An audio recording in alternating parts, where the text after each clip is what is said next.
Hello friends, நம்ம favourite சீரியலில் அடுத்து என்ன சுவாரஸ்யமாக நடக்குது பார்க்குறீங்களா?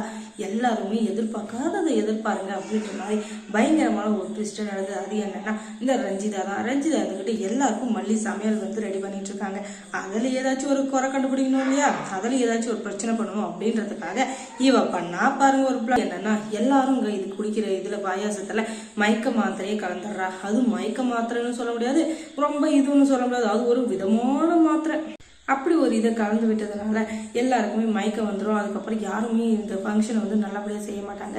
அதனால இந்த மல்லிகும் கெட்ட பேர் இவ செஞ்சதில் தான் ஏதோ ஒரு குறை அப்படின்னு சொல்லிட்டு அவன் மேலே பழிய போடலாம் பிளான் பண்ணிட்டு இருக்கா. அதை கேட்டால் ராஜேஷ் வந்துக்கிட்டு வேணாம் தெரியாமல் நம்மளே குடிச்சிட்டாலும் நமக்கும் அது ஆபத்து தான், அதனால வேணான்னு சொல்ல, இல்லை ராஜ்யமான ஏதாச்சும் ஒன்று பண்ணி அவனுக்கு இல்லைன்னு வச்சுக்கோங்களேன், இந்த மல்லிக்கு என் மேலே பயமே இல்லாமல் போயிடும். அதுக்கப்புறம் அவள் தான் பெரிய இதுன்ற மாதிரி ஓவரா சீனை போட்டு ஆடுவா. அவகிட்ட நான் வந்து கொஞ்சம் குறைப்பாக வச்சுக்கணும், இல்லைன்னு வச்சுக்கோங்களேன் அவள் ஆட்டத்தை வந்து அடக்கவே முடியாது அப்படின்னு சொல்லிட்டு பயங்கரமா இது பண்ணிட்டு இருக்காங்க. இன்னொரு பக்கம் ராஜேஸ்வரிக்கும் ஒரு பயம். என்னதான் இருந்தாலும் இது மல்லி தான் பிடிக்காதவெல்லாம் போயிட்டா, ஆனா அவன் வந்து என் தம்பி தானே, அவன் என் மேல உயிரே வச்சிருக்கான், அவனுக்கு எந்த ஒரு கெடுதல் எதுவுமே நடக்கூடாது அப்படின்றதுல தெளிவாக தான் இருக்காங்க. ஆனாலும் என்ன பண்றது, அந்த மல்லி வந்து நமக்கு விரோதியா போயிட்டாலே, அதனால நம்ம எதுவாச்சும் ஒன்று பண்ணி தான் ஆகணும் அப்படின்னு சொல்லிட்டு இவங்க வந்துக்கிட்டு உங்களால முடிஞ்ச ஒரு வேலையை பண்ணிட்டு இருக்காங்க. ஆனாலும் அதில் விருப்பம் இல்லைன்னாலும் அந்த மல்லியை பழி வாங்கிறதுக்காக இது எல்லாத்தையும் ஒத்துக்கிறாங்க. அதுக்கப்புறம் என்ன, இங்கே வந்து எல்லாமே பெரிய மல்டி அடிச்சு மாதிரி ஆயிடுது. ஏன்னா யாருமே அந்த பாயாசத்தை குடிக்கவே இல்லை. அதுதாங்க சரியான ட்விஸ்ட்டு. ஏன்னா பூனை வந்து அதை கீழே தள்ளி விட்டுருது. அதை பார்த்து எல்லாருமே ஷாக் ஆயிடுறாங்க.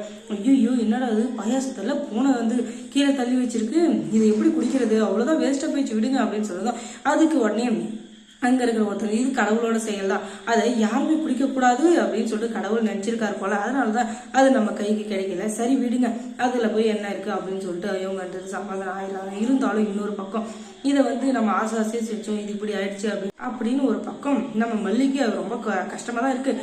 ஆனால் நீ கவலையப்படாத மல்லி, நீ எதுக்கும் கவலையப்படாத, நீ ஆசையாக செஞ்சதை யாரும் குடிக்காம போக மாட்டாங்க, இது வேஸ்ட்டாக போனால் என்ன, நம்ம ஆன்லைனில் ஆர்டர் பண்ணிக்கலாம், அதுக்கு தான் எத்தனையோ ஆப் இருக்கு, வீட்டில் செய்கிற மாதிரி பாட்டி வைத்தியம் மாதிரி அந்த மாதிரி நிறைய இது வந்து இப்போ கிராமத்து ஸ்டைல்லாம் வந்துருச்சு. அதில் ஏதோ ஒன்று ஆர்டர் பண்ணி நம்ம குடிச்சிட்டு போவோமே, உங்கள் சந்தோஷத்தையாக கெடுக்கணும். இன்னைக்கு வந்து நீ பாயாசம் எல்லாருக்கும் கொடுக்கணும்னு நினச்சி செஞ்சேன், அதை குடிக்கலன்னா என்ன, ஆனால் ஏதோ ஒரு பாயாசத்தை குடிச்சா உனக்கு சந்தோஷம் தானே அப்படின்னு சொல்லணும். ரொம்ப சந்தோஷம் அப்படின்னு சொல்லிட்டு எல்லாரும் அதை பகிர்ந்து நல்லபடியாக அந்த ஃபங்க்ஷனை வந்து செஞ்சு முடிக்கிறாங்க. இப்போ வந்து ஃபங்க்ஷன் வந்து கொலாப்ஸ் ஆயிடுச்சுன்னு ஒரு பக்கம் ரஞ்சிதாவுக்கு கோபமாக தான் இருக்குது. ஆனால் அது எல்லாரும் பிடிச்சிருக்கு. ஏதாச்சும் பிரச்சனை வந்தால் அதில் மாட்டிக்கிட்டா என்ன பண்ணுறது அப்படின்னு சொல்லிட்டு ஒரு பக்கம் பயமும் இருக்குது, இன்னொரு பக்கம் கோபமும் இருக்குது. என்னதான் பண்ணாலும் இந்த ரஞ்சிதா மட்டும் திருந்தவே போறதில்ல. அந்த வீட்டுக்கு என்னைக்கு அவன் மருமகள் ஆகிறாளோ அன்னைக்கு வரையும் அவளுக்கு வந்து ஏதாச்சும் ஒரு பிரச்சனை, ஏதாச்சும் ஒரு கஷ்டம் இருந்துகிட்டே இருக்கும். ஆனாலும் அதை தாங்கிக்கிற சக்தி, மனப்பான்மை எல்லாத்தையும் அவளுக்கு கொடு கடவுளே அப்படின்னு சொல்லிட்டு நம்மளும் ஒரு ப்ரேயரை பண்ணிக்குவோம். இன்னொரு பக்கம் ரஞ்சிதாக்கு அங்கே நடக்கிற எதையுமே கண் கூட பார்க்க முடியாத நிலைமையில இருக்கா. ஏன்னா மல்லி வந்து எப்போ பார்த்தாலும் விஜய் கூடவே நின்றுட்டு இருக்கா, விஜய் பேசுறதே ஒத்து பார்த்துட்டு இருக்கா. அதுவும் இல்லாமல் எல்லாரும் உங்க ஒய்ஃப் அழகா இருக்காங்கன்னு சொல்றாங்க. அந்த ஃபங்க்ஷனை பார்க்கறதுக்கே அருவருப்பா இருக்கு.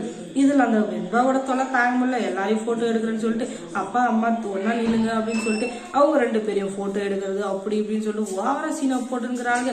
அடைச்சா இந்த தொலை தாங்க முடியலடா அப்படின்னு சொல்லிட்டு ரொம்பவே டார்ச்சர் கொடுக்குதுங்க. அவங்கெல்லாம் கொஞ்சமாச்சும் அறிவு இருந்தால் இப்படியெல்லாம் செய்வாங்களா அப்படின்னு சொல்லிட்டு ஒரு சிலர் திட்டணும்னு தோணினாலும், ஆனால் அந்த ஃபங்க்ஷன் நல்லபடியாக நடக்கணும்னு கொஞ்சம் அமைதியாக இருக்காங்க.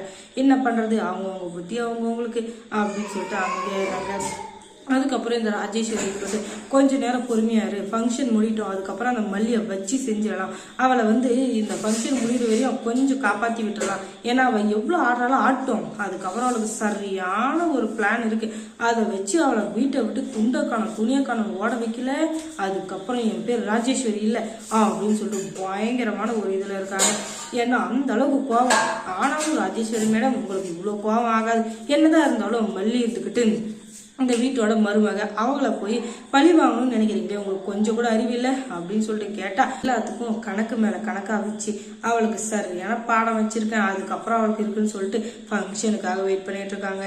என்னைக்கு இருந்தாலும் இவங்க 2 பேர் திருந்தவே போறதில்ல அப்படின்னு சொல்லிட்டு முடிவெடுத்த நம்ம மல்லி இருந்துக்கிட்டு இவங்களை ஒரு நாளைக்கு ஒரு நாள் பயங்கரமா கவனிக்கணும். ஏன்னா இவங்க ஆட்டம் ரொம்ப ஓவரா போயிட்டு இருக்கு, இவங்களுக்கு ஒரு சரியான பாடம் போட்டுனாதான் அதுக்கப்புறம் நம்ம பேச்சுக்கே வர மாட்டாங்க அப்படின்னு சொல்லிட்டு ஒரு பிளான் இவங்களும் வச்சிருக்காங்க. ஆனா என்னதான் இருந்தாலும் வீட்டு வீட்டுக்குள்ள சண்டை சச்சரவு இதெல்லாம் நல்லாவா இருக்கும்? எல்லாரும் ஒன்னா இருந்தா, எல்லாரும் ஒன்னா பேசி சிரிச்சு சந்தோஷமா சாப்பிட்டு அந்த மாதிரி இருந்தா தான் நல்லா இருக்கும் அப்படின்னு சொல்லிட்டு மல்லி நினைக்கிறாங்க. ஆனா அவங்க நினைக்கிற எதுக்குமே அவங்க வந்து கை கொடுக்கறது இல்லை. அதனால அவங்க நினைக்கிறது கொஞ்சம் தப்பு இல்லை அப்படின்னு சொல்லிட்டு நம்மளும் நினைக்கிறோம். அதுக்கப்புறம் என்ன மல்லி சீரியல்ல சுவாரஸ்யமா நடந்திருக்கும் நீங்க தெரிஞ்சுக்கணும்னா நம்ம சேனலை சப்ஸ்கிரைப் பண்ணுங்க. அதோட பக்கத்துல இருக்க அந்த பெல் ஐக்கானை கொஞ்சம் கிளிக் பண்ணி விடுங்க. தொடர்ந்து இந்த சேனலுக்கு சப்போர்ட் கொடுங்க. தேங்க்ஸ் ஃபார் வாட்சிங்.